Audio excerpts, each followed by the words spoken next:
আজকের বিয়ে দিয়েই ছাড়বো। এই যে বন্ধুরা, ক্যাংড়া সুন্দরীকে হাতে নিয়ে চলে এসেছি। এগুলো সামুদ্রিক ক্যাংড়া, সব কটা কিন্তু এখনো জ্যান্ত আছে। ও বাবা, তার মধ্যে ইনি দেখি কোমর বাঁকিয়ে বাঁকিয়ে কেমন হেঁটে হেঁটে যাচ্ছে দেখুন। হাতে ভালো পাত্র থাকলে জানাবেন, বিয়ে দেবো। তাই মাকে বললাম, মা দেখাশোনার প্রস্তুতি করে নিল। পাত্রের বাড়ি থেকে লোক আসবে, তাই মা বসে পড়েছে মেকআপ করতে ওর জন্য। পাত্রপক্ষের পছন্দ হয়ে গেছে, তাই সোজা বিয়ের আয়োজন। এই যে ভালো করে স্নান করিয়ে একদম পরিষ্কার করে নিলাম। দেখুন কেমন ঝকঝক করছে একবারে। জামা কাপড়টা তো বদলাতে হবে, তাই জামা কাপড় বদলাতে বললাম। ও বাবা, কিছুতেই জামা খুলবে না, তো পিঠে দুটো কিল বসিয়ে দিয়েছি বন্ধুরা। এই যে কাঁদতে কাঁদতে আপনি জামা খুলে ফেলেছে।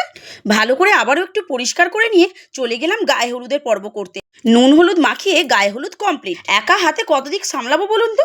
এই যে দুটো টমেটো আর দুটো গোটা পেঁয়াজ বড় সাইজ ধুয়ে নিলাম, সাথে আদা রসুন আর গোটা কাঁচা লঙ্কাগুলোও ভালো করে ধুয়ে বেটে নিয়ে আসলাম। পেঁয়াজ এবং টমেটোটা ছোট করে কেটে নিলাম। বিয়ের প্রস্তুতি ব্যাস কমপ্লিট। এরপর উনানে কোড়া বসিয়ে এই যে কনেকে তুলে দিয়েছি, নানি মুখ কমপ্লিট। সাথে এই যে ডাঁড়াগুলো সখী সামন্ত যা ছিল সব আর একবার তুলে নিয়ে ভালো করে নেড়ে নিলাম বন্ধুরা। ওদিকে বর এসে বসে আছে, তাও ওই তেলেতেই তাড়াতাড়ি করে পেঁয়াজ কুচিগুলো আর টমেটো কুচিগুলো তুলে দিয়েছি। এরপর আদা রসুন আর কাঁচা লঙ্কার পেস্টটাও এতে দিয়ে দেবো বন্ধুরা। ভালো করে কিন্তু কষাতে হবে। ব্যাস, মশলা থেকে যখন তেল ছেড়ে আসবে তখন এতে জল দিয়ে দিন। বিয়ের লগ্ন পেরিয়ে যাচ্ছে দেখে যখন বরের বাড়ির লোকেরা রেগে এইভাবে ফুটতে থাকবে, তখন কনেকে তাদের হাতে সংকল্প করে দিন।